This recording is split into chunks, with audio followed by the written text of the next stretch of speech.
Hello everyone, this is session 7 in the basic structure of computer module in the subject computer organization.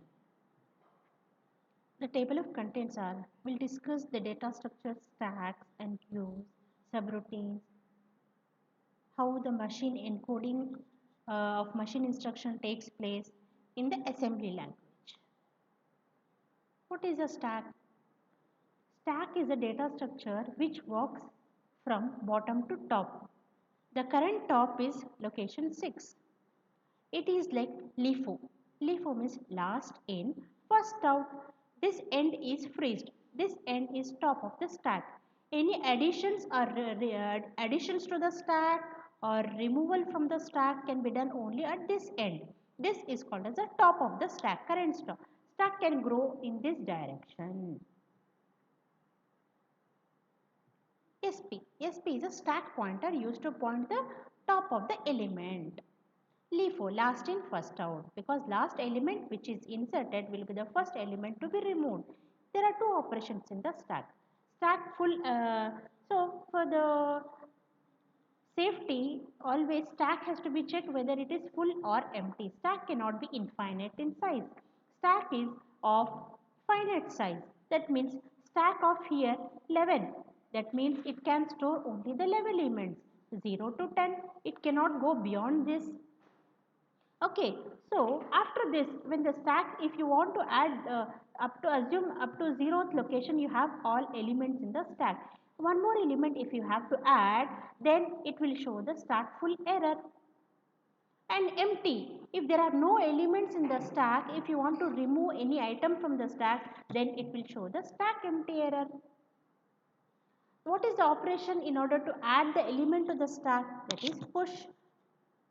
SP. While pushing, first stack has to decrement because it is growing in the upper side.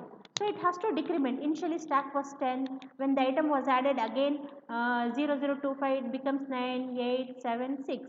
Now before adding element, the stack has to decrement, which becomes 5. SP is equals to SP minus 1. Decrement by 1 location, 1 item. Okay, so here 1 means it is 1 item. The word length depends on that. Then memory address. Then after that, data is transferred to the wherever the memory address of SP is there, stack pointer is there. Then first decrement and then add the item. If SP is equals to 0, then full is equals to 1. That means if the stack pointer is pointing to the location 0, then it is a full. Stack is full. You cannot move further. You cannot add the items onto the stack. Empty equal to 0. If 0 is there, that means if 0 is there, it is empty. Pop. Let us see.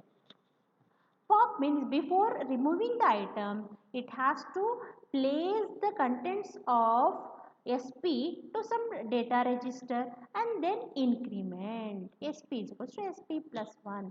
See, you can see 1690 SP is pointing here.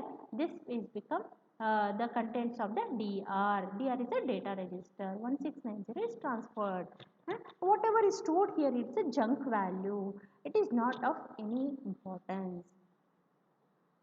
If SP is equals to 11, that means SP is 10 means still stack has one item which is 0015.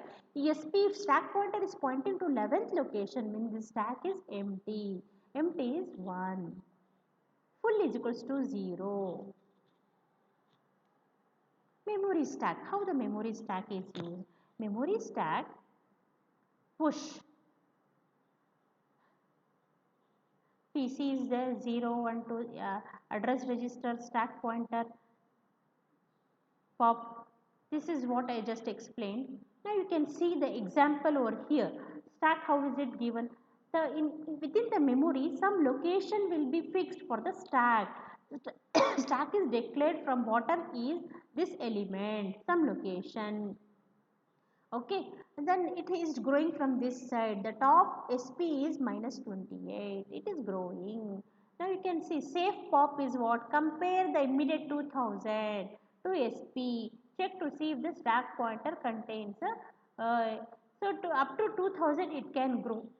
So that is I mean 2000 means some location after the this one.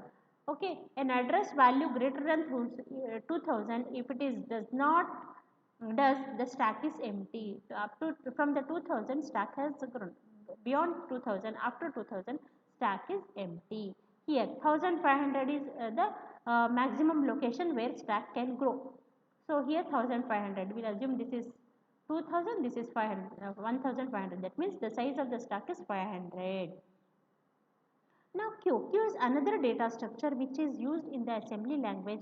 How does Q is used? This Q is different from the stack.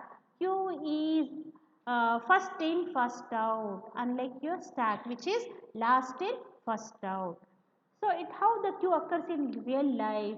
Yes, queues at checkout, queues in bank, in software systems, all you have a job queue, you have a input output queue. So in our operating system will manage this queue in order to prioritize this different task scheduling. Queue of request at web servers. Yes, web server is there. There are so many requests comes from the different client machines. It will deal with that with the help of a queue. First in, first out. The first whoever has sent a request will be served first. Actually, queue maintains two pointers are needed to keep track, that is front and back. So here are needed to keep track both the front and the end for removal and insertion respectively.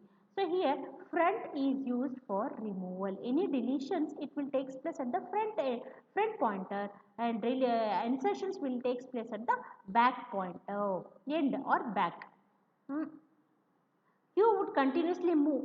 See, initially if it is one item is added 45, it has to grow, it is growing from the front, keep on, the back, end is keep on incrementing. So if you have to delete item, front will be incremented to point to the next location, that is 145 will be deleted. Q would continuously move through a memory of computer in the direction of high addresses. High addresses it is growing. One way to limit the queue to a fixed region in memory is to use a circular buffer. There won't be any fixed region is there. Otherwise, it will be difficult. What is subroutine? Subroutine is nothing but is a subprogram. It is similar to your functions in high level language. A subroutine is a group of instructions that will be used repeatedly in different locations of the program. What is the advantage? With the help of subroutine, some tasks can be repeated any number of times. If you use linearly, the length of the code will be more. If you use subroutine, the length of the code will be small. Rather than repeat the same instructions several times, they can be grouped into subroutine. Yes, whatever task if you are doing repeatedly, you can make the task as a subroutine. In a like example, find the factorial of a number. So any number, sometimes I want to find a factorial of 5, sometimes factorial of 20, factorial of the same piece of code can be used by passing the generic number, say n as a data parameter passing. In assembly language, a subroutine can exist anywhere in the code. However, it is customary to place subroutine separately from the main program. Obviously, so it is also used, this practice is used in the high level language also. It is placed aside.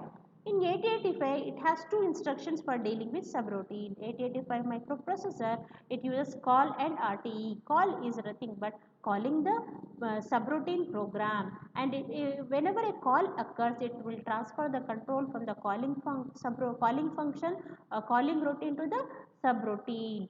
RTE is returning from the subroutine to the main routine.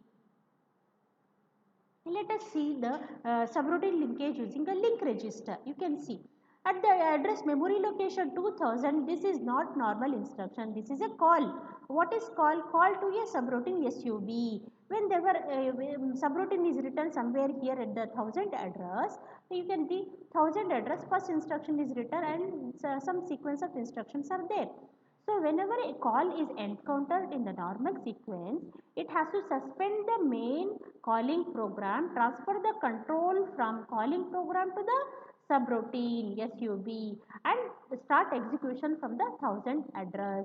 and continue with this. And whenever a return is there, when the execution of the subroutine is completed, return instruction is there, it will resume back to the calling program. Next instruction to the call will be executed. So this looks very simple, but in case in this, the scene behind here is it has to store when it has to suspend the calling program and resume back. It has to store the contents of the registers. That registers are nothing but PC and the link register. Where whatever is the PC content 204 is there, that will not be there. That will be stored in the link register. Okay, and the new value of the PC will be 1000, so that it has to jump to this 1000 location. After the completion of this 204 will be stored back onto this. Here in the subroutine, internal stack is used.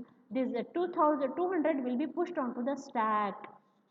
After completion, 204 will be 204 will be pushed onto the stack. After return, it will pop the 204 from the stack. This is how subroutine linkage will take place.